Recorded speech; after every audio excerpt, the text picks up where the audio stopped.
a cannoli. Actually, I'm jonesing for a trip down the shore and a slice of pizza the size of my head, but since that ain't happening this summer, I'm making cannolis. The first thing you want to do is pour yourself a nice glass of Prosecco.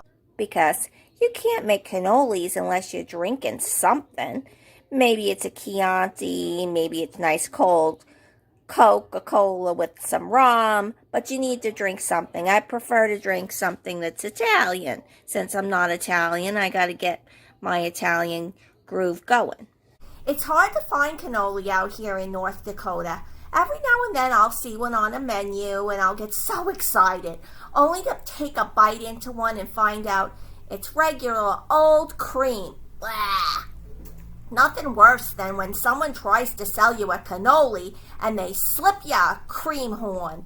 It's downright offensive, don't you think? First time that happened, I went back to the store and I said, "What do you think? I was born in Fargo?" I made him give me a refund. Yes, I did. So, I've had to learn to make my own cannoli. Now, I'm not Italian. I'm not even a little bit Italian. My mama is green and my daddy's yellow, which makes me a lovely shade of blue. Sadly, I didn't even date any Italians growing up in New Jersey. The closest I ever got was a Puerto Rican kid who lived over Presto's Pizzeria. He always smelled like garlic. It was hot. Oh, but when it comes to celebrity Italian Americans, my favorite is John Travolta. Even in his 50s, he's dreamy. Thick black hair, blue eyes, and that build. Oh, holy moly. I'd like to eat his cannoli.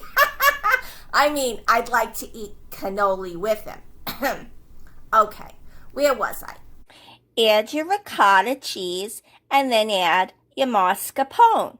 Now, some recipes just call for ricotta, but I find that when you add the mascarpone, it makes for a creamier cannoli, and that's very important.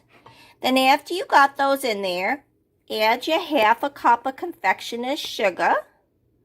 Good job. Add your orange zest. Come on, orange zest. It's not feeling very zesty. Gonna have to. Yeah. Let me see if I can scoop it up with my hand. Yeah, might have to use your fingers to get it out of the bowl. It's a little sticky. Add that. And then add a teaspoon of vanilla extract. Now, I love vanilla extract, and this recipe actually calls for a half a teaspoon, but I really love it, especially when there's no alcohol in the house. So I like to do a whole teaspoon. That looks pretty good. I think we're just going to wrap it up. And then when this is done, we're going to put it in the fridge to kind of set up. And then we're going to stuff our cannolis. But what about the cannoli shells, Lorna? How do I make those? Very good question. I went without cannoli for years and years because I did not think I could make the shells. I even resorted to buying them and having them mailed to me from some bakery in Brooklyn at $2 a shell. That's ridiculous. And then I had an epiphany.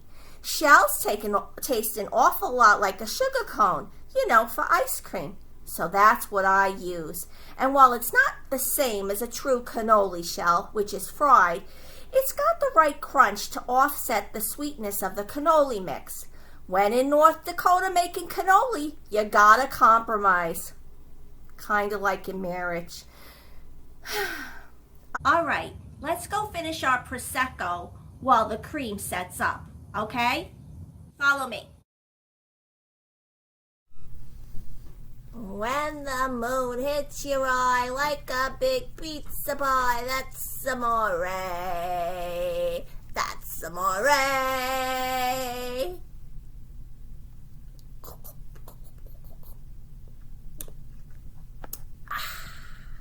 That Prosecco is really good.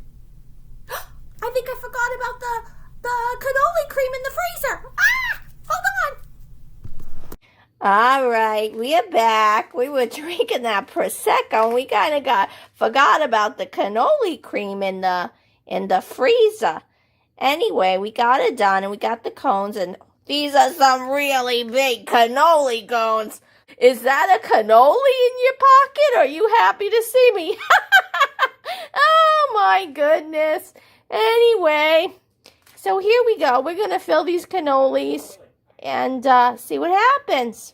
Well, here we are with the finished product. I hope you like them. Cannoli cones. Ta-da! Bon appetito!